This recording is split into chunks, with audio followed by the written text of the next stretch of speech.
Good morning, everybody. Welcome to the Meta Cafe. Grab your cup of coffee or tea and let's chat about the astrology for today. My coffee goes cold every morning because I get busy getting dressed, getting on my makeup, putting the show together in the morning. So literally, I sit here in the morning. By the time I'm live with you all, my coffee is cold and not drinkable until after the show. So if you don't see me drinking it, that's why. I'll drink my water instead. So I always forget to heat it up. And even if I did heat it up, mostly I'm talking. So I can't really be the one drinking my coffee with you because I'm literally the one that's in speaking mode. I hope everybody is doing well this morning after our friendly planet, or not so friendly, such as the case may be, Saturn, turned into forward motion, where he is now going to pick up speed to complete his journey through the sign of Capricorn. So while yesterday was the day where, a planet, when it turns direct, it doesn't like just automatically from our position, because really, truly, it isn't moving forward or backwards. It just appears to be doing that from our position here on Earth. But it doesn't pick up speed, for example, in a moment and just zoom on. It sort of hangs around the same degree for a little bit. And indeed, he's still sitting today at the degree he was at yesterday. So, and he may be there tomorrow as well. There's this pause a little bit before the movement really begins to show in a planet, especially a planet like Saturn that's pretty far out there and moves slow to begin with. So we may be feeling still like there's this change in the offing, almost maybe like we're trying to pick up speed or we're trying to get somewhere. And of course, that is going to change as the days go by because he'll be picking up speed as he goes. So let's just check in with everybody this morning. Good morning, Debbie Hedden and Suzanne and Mimi and Rebecca. Mimi says good morning, and Colleen, hello, and Allison, hello, and Asa, and everybody's checking in saying good morning, and it's great to see you. Linda and Debbie Tibbetts-Tumiel, good morning. I was thinking you were on my mind this morning, Debbie T, and mostly I was thinking about I read this morning that the exact flight that I took from Atlanta to Fort Lauderdale damn near fell out of the sky yesterday. And I can't remember if you were on that same flight with me. I think we were on the same flight going back from Fort Lauderdale to Atlanta. But the flight from Atlanta you took before me, and then I took the one after. And that's the one that nearly fell out of the sky. So glad that I wasn't on that plane yesterday. It did not crash. It was literally just a problem with the pressurization in the cabin, and they had to drop pretty quickly, but scared the passengers half to death for sure. So really glad that that did not happen to us when we were traveling, Debbie. Good morning, Lynn and Veva. Good morning to you. Great to see you. Haven't seen you out there in a long time. Natasha, good morning to you as well. Some of you I see periodically you join us live. A lot of you I know listen to the broadcast on Blog Talk Radio later or download it as a podcast later. So I'm always glad to see you when you are able to join us live in the morning. So good for you. So let's start with what is going on today with the moon. As I mentioned yesterday, because I wanted you to be forewarned that today the moon is in void. It began about 6:57, I think it was this morning, my time, and your time on the East Coast then 9:57, and literally until about 4:58 p.m. for you all on the East Coast, us on the West, 1:58 p.m. The moon is just hanging there, right? It's not making any new connections to any other planets. Marjorie Roth, a new person that has joined us in the morning, she asked a really great question the other day about what is the void? What does that mean? Now, while I don't quite remember why, or maybe I just never knew why they come up with that term, void, of course, it literally just means that the moon is not making any new connections to any other planet or point in the chart until it changes signs. So literally right now, the moon is in Taurus. It isn't making any new connections to anything until it hits the sign of Gemini, which will be at 1:58 p.m. this afternoon or 4:58 p.m. this afternoon if you're on the East Coast. And at that point, then she moves into the sign of Gemini. So in a minute, we'll talk about what the moon in Gemini represents. But in the short term, when the moon went void, and it usually does so with a connection to a planet that it leaves us with for the time being. And we've had, I don't know how many times lately, that the last connection the moon makes before it turns into the void is a connection to Pluto. Today, it is not that. We were left with a connection to the sun, a trine to the sun. So we're left with really good energy. Maybe you don't feel so much like the wind has been knocked out of your sails, but maybe you're left with some optimism and some feeling of good direction, of potential, of, just some sunshiny energy. So that's really awesome. When the moon moves into Gemini, it changes fundamentally the energy of what we're feeling. Remember, the moon is representing our feeling and our feelings, our emotions, and our inner dynamics. And also, she is involved with timing in our charts. And when the moon moves into Gemini, the energy shifts to that more sociable, networking, conversational energy that Gemini represents. We become more mentally flexible, meaning that we have more ideas coming. Maybe we're hearing some interesting news, or something is happening with our minds. Our minds become very active with the moon in Gemini. We become more active physically, even in that Gemini comes with some nervous energy. There's usually some, feeling of motion. Like, I notice myself as a Gemini, I'm often moving my hands. I talk with my hands. It's hard for me to just talk because I need to feel like I'm moving. And if you don't even see my hands, they're down here moving, or I'm moving my feet, and you see my camera often like that shaking, it's because I forget that I'm moving. Always in motion. Gemini's in motion. Gemini energy with the moon also is ruling the internet and our exchange of information. You may find for the next couple of days you have more emails, more text messages, more conversation, maybe more phone calls going on, and that's owing to the moon.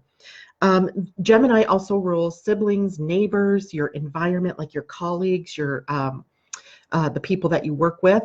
And so you may find the office is more abuzz for the next couple of days as well. And let's hope that it's not the more negative expression of the buzz in Gemini, which is often gossip. Avoid the gossip, but let's just chat with one another and empower one another and be nice to one another, right? So talking and communication over the next few days very much highlighted. On the more negative side of the moon moving through Gemini, we get frazzled energy, or that overthinking where our minds become very active and we can't shut it down. So watch for that. And also for that nervousness, that nervous energy where you're tapping your toes or you're moving your hands and you're doing things because you just feel that anxiety or that nervousness building up within you. So today that's going to actually be a little bit more exacerbated because toward the end of the day, we're kind of going to go backwards through the day, okay? So we're going to start at the end of the day where Mars moves into a sort of what I like to say scritchy. My favorite word is scritchy. Like, I just can't, it's nervous, it's itchy, it's, unnerving, it's tension that I just can't figure out how to let go of. And that's kind of the late afternoon for us today as Mars comes into a minor square called a sesquiquadrate with the planet Uranus. And Uranus, of course, does it's nervous energy already, right? It's awakening energy. It wants rebellion and change. It doesn't want to stay static. Mars is also on board with that. Mars likes action and forward motion, but with a square type of connection between them, it may really create tension or anxiety because we don't know what to really do with that energy. We don't know what to apply it to. So maybe if this is happening later in the day, what you can apply it to is making dinner. Or going for a walk, or taking a hike, or going outside doing something different rather than sitting in that jazzed up, nervous sort of energy. Take a walk, exercise, cook, clean, whatever it is that you can do to dispel the energy, rather than trying to apply that energy to something new, which is what you might want to do. You may want to, you may have gotten some great ideas, and maybe you want to improve upon those ideas or actually take steps to enact those ideas. But I would say probably later in the day isn't the time to do that, because it's going to feed into more of that nervous energy of the Gemini moon. Now, for the bulk of the day, though, we have some really good energy. Today, the planet Mars, our action principle, right, the masculine assertive principle, comes into a trine with the planet Pluto. And Mars and Pluto, which often, when I first think about Mars and Pluto, I often think of them as not necessarily being compatible, but they're the co-rulers of the sign of Scorpio. So they have to have some sort of compatibility, or they would not be the co-rulers of a sign. Now, having said that, the planet Mars wants action, and Pluto does as well, but Pluto wants to regenerate or wants to empower you to build something more stable, or especially because he's in the sign of Capricorn right now. So what I think of when I'm really tapping into Mars trine Pluto is that of harnessing the power of intention to move out there and create something. So we probably all have some kind of creative thing going on with us right now. I know I have a couple of big things that I'm working on. That creative energy is just really flowing here. And Mars and Pluto coming together this way gives you the ability to feel a stronger connection to purpose and intention so that you can take those steps. So if you haven't yet gotten clear on what it is you want, or how it is you want to live your life, or what direction you want to flow in, this is a great day to do that, right? If you can start there, start with building that as your plan. If that isn't something, if you've already gone beyond that, then take those action steps, right? Today's one of those days to move.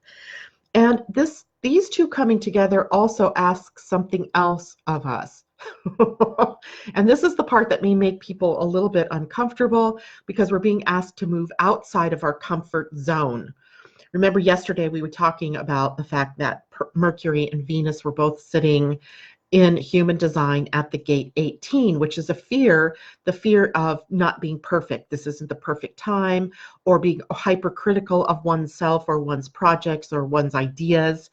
And letting that energy then become a paralysis where you don't take action because of the fear. So today, get out of your comfort zone, stretch and grow, move beyond the fear. What's the worst that can happen? If it fails, are you going to die? No, likely not, unless you're jumping from an airplane without a parachute, which would be dumb, right? We're not talking about going out there and doing risky things or dumb things. We're talking about taking steps forward that are going to make you feel great about yourself, that are going to match your intentions, right? That are going to cause you to stretch and grow, right? Stretching and growing. So we have courage today to face obstacles, to face those things that are within us or outside of us that have been causing us to stop ourselves or to become challenged.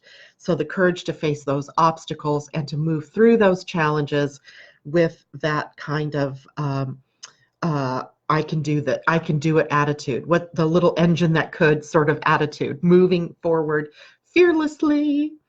I also wrote this phrase, I'm not sure where it came from, plow the field. I think I do remember where it came from. There was this joke that I was listening to. There was a comedy show I was watching about, what is that guy's name? Jeff Foxworthy. And it was about Tractor Thursday. So here's Thursday, it's Tractor Thursday. My husband reminded me of that this morning, and I'm like, roll of the eyes. Like, do I really care? But then what do I come up with? Plow the field. That is one of my sayings for you all today. A mantra is plow the field. Do the work that you need to do to get the seeds planted, to get the plants growing, to be able to harvest what it is that you're dreaming of or visioning for yourself. It's not going to get planted on its own. The field will not get plowed unless you get out there and you do something. So today's that day. Do it. And it's just later in the day where you may feel that sort of nervous tension about it. Take the courage and the action steps this morning. But remember, the moon is void, so this is tricky a little bit today, right?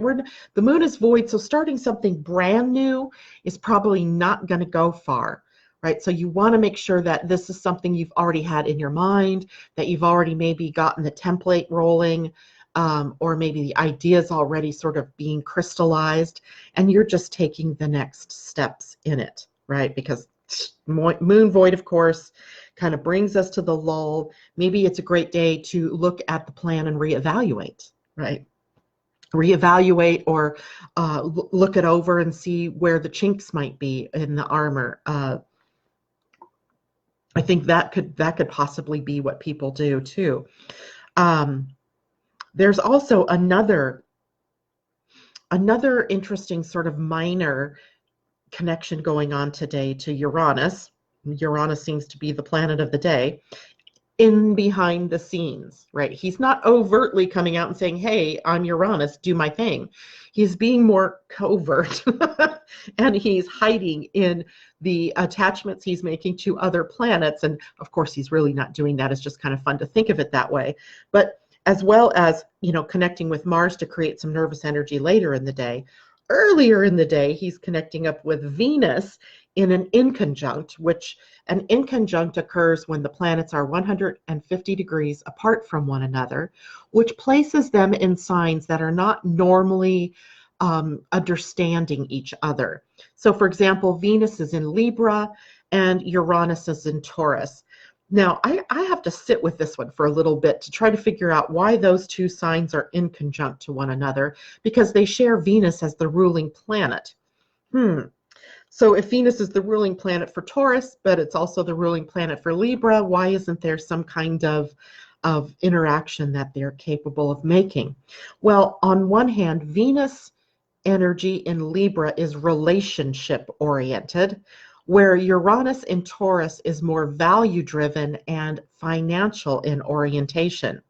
So when the two of them come together in an inconjunct, then you may find yourself torn a little bit between your relationships and what you value in the relationships, but what is fine versus what is financially possible or is not, which might be something that you're out of alignment with.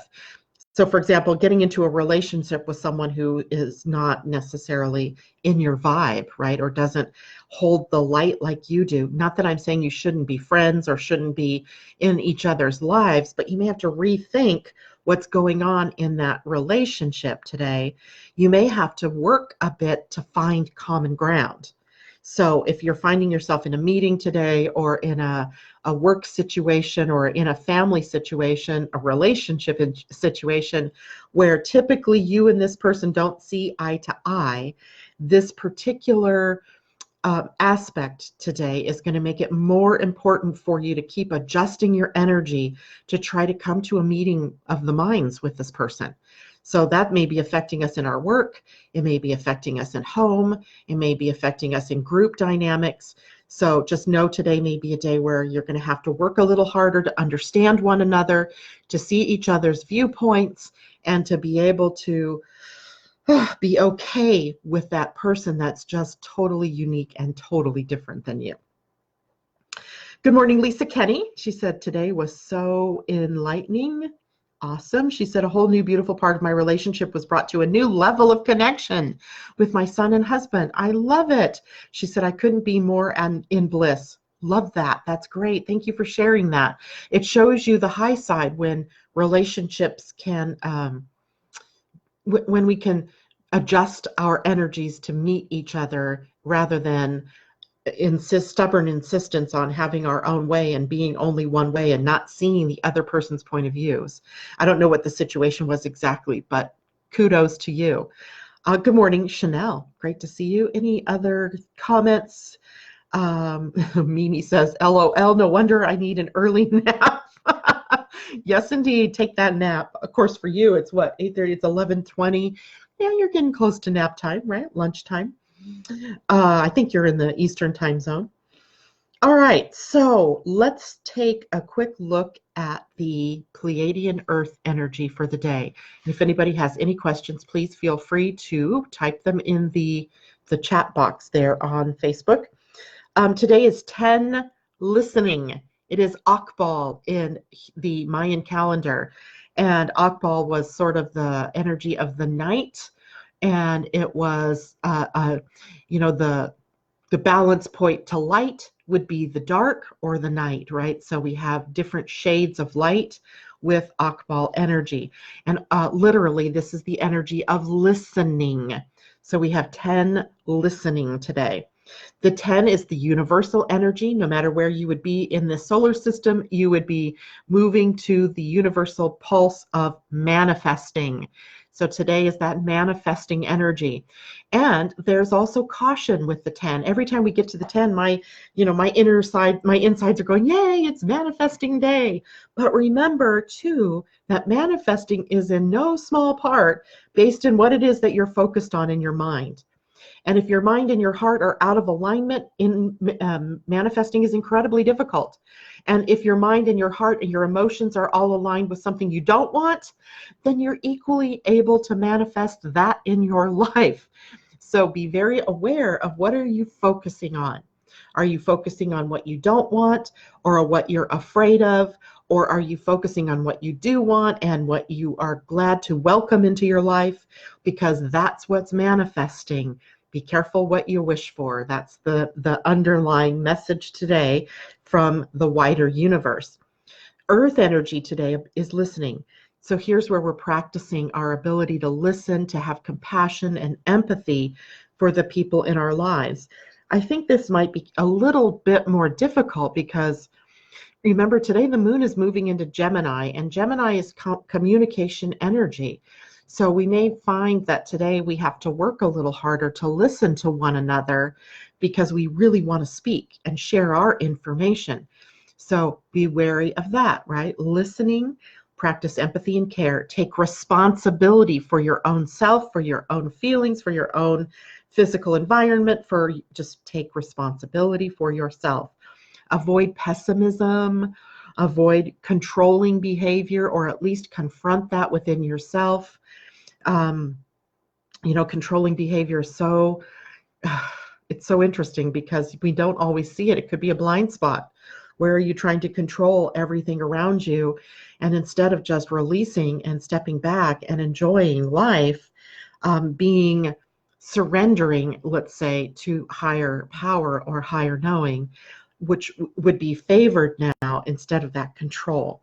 So maybe confronting any of that controlling behavior that you may have gotten inadvertently used to behaving in, and letting that go.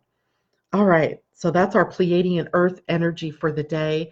And Lisa, so glad to hear going out to look for donations for animal shelter bingo event. Nice, very nice. That's a great day to do that, actually, because people may inadvertently be more tapped into being empathetic and compassionate and caring. And maybe that's the wording that you could use, that, the animal shelter is caring and, compassionate to the animals, and maybe using those words will help trigger people to get more money to you or more donations to you. All right. Now, I'm not sure if I see Rebecca out there this morning. I don't. Rebecca, of course, yes, she is there. Yay. Hi, Rebecca. So I found my codon rings, and I'm going to fold this up a little bit and show you. And I'm going to rework this a bit because when I copied off the graphic, there was no names for these codon rings. And of course, the graphic's black, and that means it's difficult for me to type in anything. So I'm going to have to put the graphic in some program where I can tell you what the codon rings are. But here is what our codon rings look like. And I just think it's fabulous because they're not all rings, right? Look at this one down here. This is the one we're actually dealing with right now. And it's more of a cube, right? And look at this one over here, right? Ring upon ring upon ring. This one looks like a spaceman or some kind of, I don't know, scientific experiment. It's very complex. So these are the codon rings. And if you'll recall, the codon rings, for those of you who weren't with us early in the week, are the groupings of human design gates, or in gene keys, the combination of gene keys that sort of match energies or build one upon the other, that are also the codons in your DNA that tend to group together. So they code for the same protein or for the same trait within you, within your DNA. So I'll work this deeper. I'm glad I found this though, so you can see how beautiful they are. Really, they're just so, so beautiful. And the 6 and the 36, they are, where's my pointer pen here? The 6 and the 36 are right. Here's the 6 and here's the 36. They are a programming pair. And I think, Rebecca, you had asked me that question. So a programming pair in your DNA, they would come together to code for something, right? In your DNA, we could see what it is that they come together to build. But it's also part of a ring that codes for something else right here. So I'll be looking more into that for all of you to give you more information on that. Hold on, I want to find the codon ring that we're dealing with fear, because remember, here we go. This, oh, I can't even, I'm not going to write on this because it just won't show. But this ring here, this set of rings, look at the gates that are involved. They're all gates on the spleen, the gate 18, where Mercury and Venus are right now. And that 17 is not a part of that, but we've got other fear rings here connected in this particular codon ring. Actually, we don't, do we? Wait, hold the phone. Yeah, 18 and 48 are there. 57 is there. 38 and 39 are also there, but they're not fear gates. Interesting combination of gates. So I'll start taking us down a deeper dive looking at the gene keys in their codon rings. So we may have to wax a little scientific, and we may also need to stretch our knowledge a bit of quantum physics and in order to play with this. But I think it might be kind of fun to look at. You know, when maybe some of you know that when I was in college, which was in the early 90s, I had 4 kids already when I went to college. Crazy, crazy, crazy. But I went to college and I was studying science. I was literally, my major was declared as environmental science.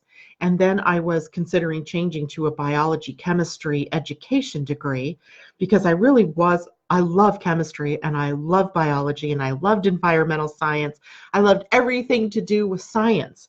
Unfortunately, I don't necessarily think scientifically. I think with the other side of my brain. And so I was having real difficulty thinking about all the math really was the more difficult thing. But my mind, while I learned science and math and all of that fairly easily, that isn't how I wanted to express it. But what I find so fascinating is how the training I received in all of that helps me go through the metaphysics of things. It's pretty fascinating when you ask yourself questions like, why did I do that? And then the answers come as you live your life out and you're like, wow, that's why I was studying that. That's why I got that degree. Even though I never used it in terms of education or teaching for a school where I'd actually have to have a real degree, all of that knowledge helps me do what I do here with you guys in the morning. So, okay, any other questions going on? New comments today. Okay, so I'm way back in the comments. Kathy Miller says, good morning. No plans today, just stuff, shopping, nice, kind of a nice day. And Rebecca says, it's awesome to see the visual and the illustration. I'll rebuild this because I think I need to put in some description there that isn't there in just this picture. So I'll have to work on that. All right, now I wanted to do one last thing. Time is good, good, good, good. I want to take us through the Wisdom Keeper's Inner Guidebook, the 64 Faces of Awakening. Remember, this is written by Rosie Aronson, who was on my show a few months back. And this is part of an oracle deck that is also, I love the stories in the book here and how it illustrates the gene keys or the gates, if you will. Either one works fine. She tends to write from a gene keys perspective, but I love the stories that she shares with us about these gene keys. And today I really wanted to share the story of the 6th gene key. And that's the gate that the sun is sitting at right now. And here's the face. Isn't she lovely? Look at those eyes. Those eyes, they're so expressive. The gate in its gift was diplomacy. In the shadow is conflict. And the highest expression of this gate was peace, right? So it's the path to peace.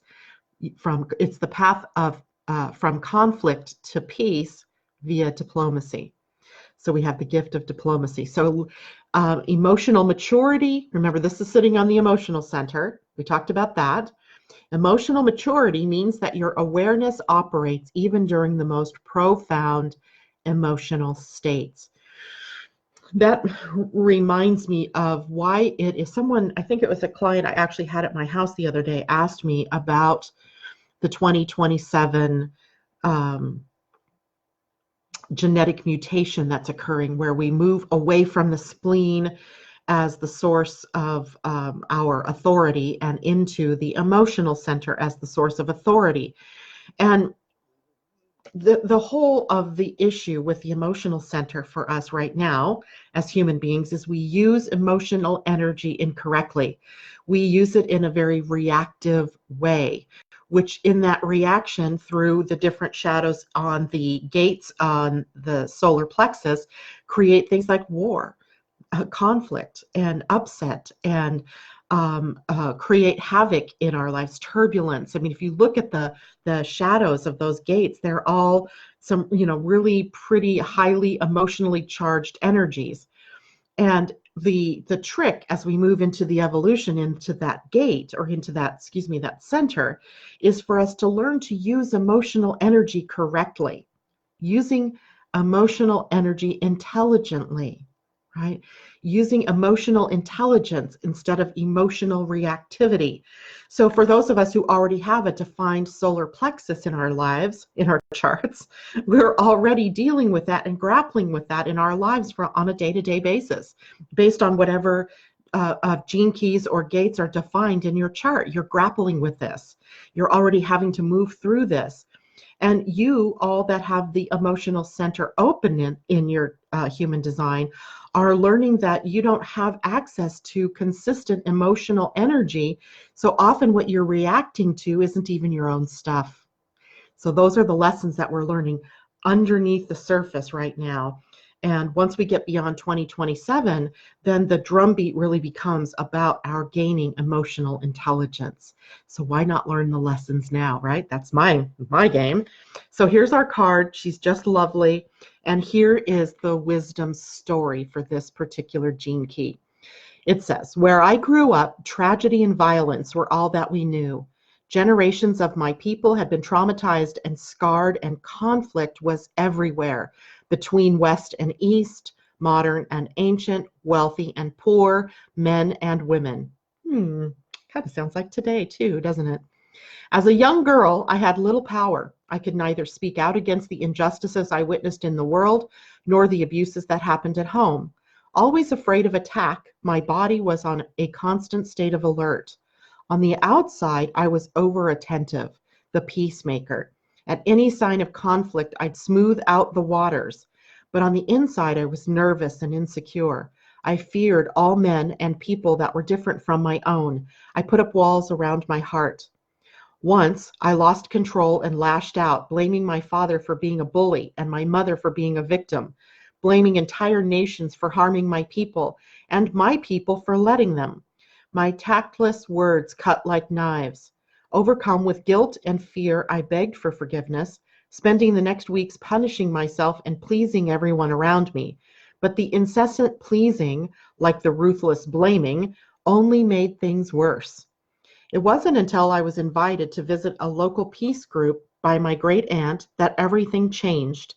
I'd never seen men and women sitting together, listening, supporting, and inspiring each other with such open hearts, honesty, and respect. They were neither guarded nor reactive.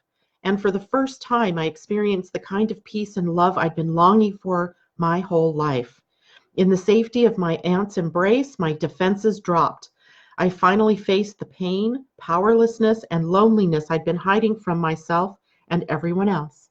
I became the leader of this organization for many years, but now I find that peace simply happens wherever I go. My gift to you. I am here to invite you to drop your defenses. Let down your guard. Stop fighting against your own humanity by refusing to see, feel, and accept your inner demons. There is a way to calm emotional waters in your intimate relationships and in the world without repressing or avoiding the truth. There is a way to dissolve seemingly insurmountable barriers to peace, to know precisely when it's time to act, when it's time to speak, and how to speak powerfully, yet from the heart. The true path of peace and diplomacy requires that you fearlessly look at and embrace your own weaknesses.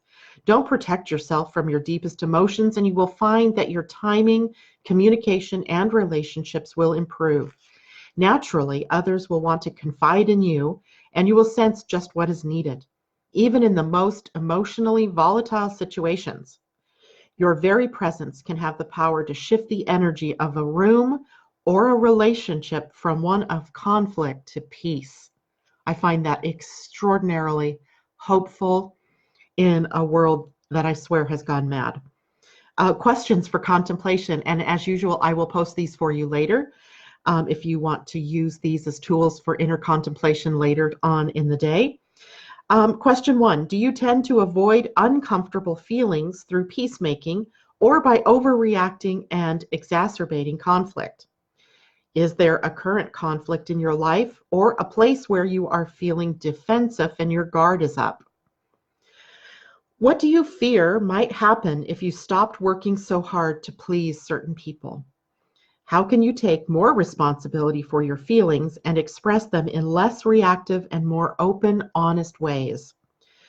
In what area of your life is a little diplomacy needed?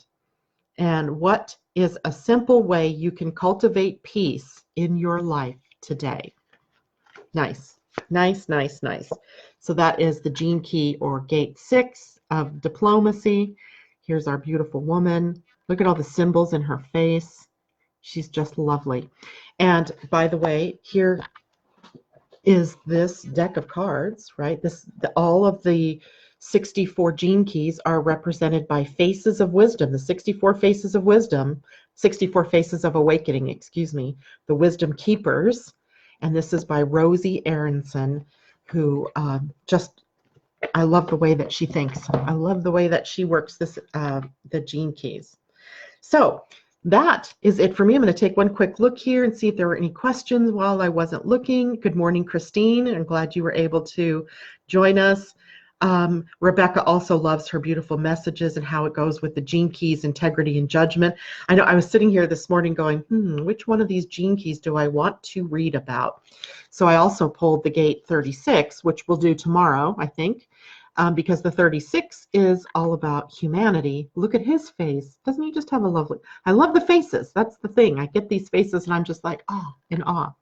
So tomorrow we'll work through the 36, and then we still have time to work through the 18 because the 18 is Mercury and Venus, and ultimately toward the end of the month it will become the Sun, where we begin our journey through all of the gates of the spleen.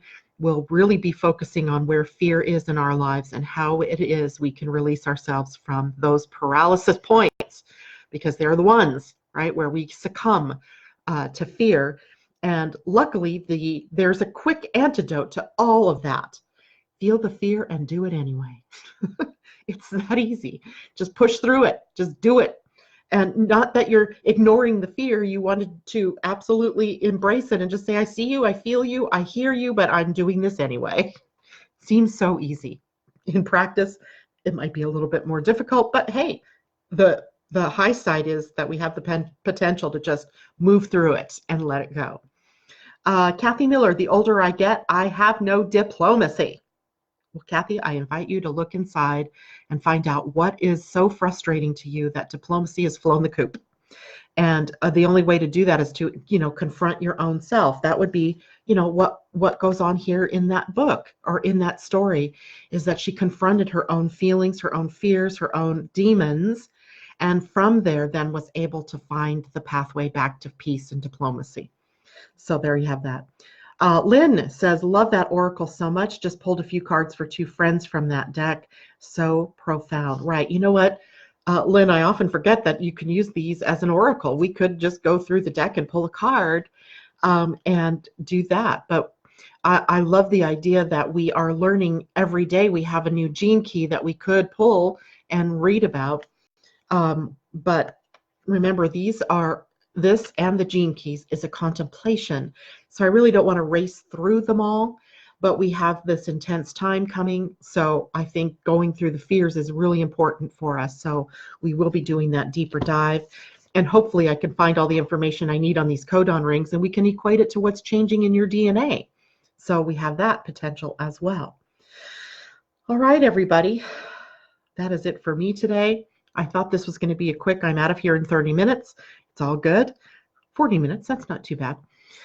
If anybody has any questions, any comments, you can certainly email me.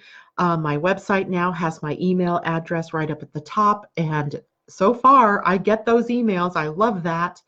And in the meantime, take care, everybody. Have a great day. We'll see you tomorrow morning. It's Friday tomorrow, so we'll have not only Friday, but the weekend to look at. And perhaps we'll have time to draw some cards for people. All right. Oh, there's one last comment. Let me see if that's a question. No. Okay, great. But Lynn, I think that's a great idea, using those cards with clients that want to take a deep dive, because it is deep, right? This is deep stuff. This isn't just some superficial stuff. It's inviting you. It's an invitation to go deeper and to learn more and to delve beneath the surface, which as a Gemini, I'm not sure why I love that so much. There's got to be other parts of me that dive deep, because that Gemini sun doesn't necessarily want that, but I enjoy it so much. Look under the covers. I think it's my Neptune and Scorpio. I want to look under all of those layers. I want to see what's below the surface, what makes it tick, and then see what I can do to affect it and make it change, especially if it's something that hasn't been serving me. So I hope all of you get that same kind of confidence to do that in your own lives, just by studying some of these gene keys and how they're affecting you personally. So, all right. Oh, more comments rolling in. Mimi, have a fine day, everyone. Lynn says thank you and blessings. Christine, have a nice day. Lovely. Love you all. Take care. See you all tomorrow. Bye for now.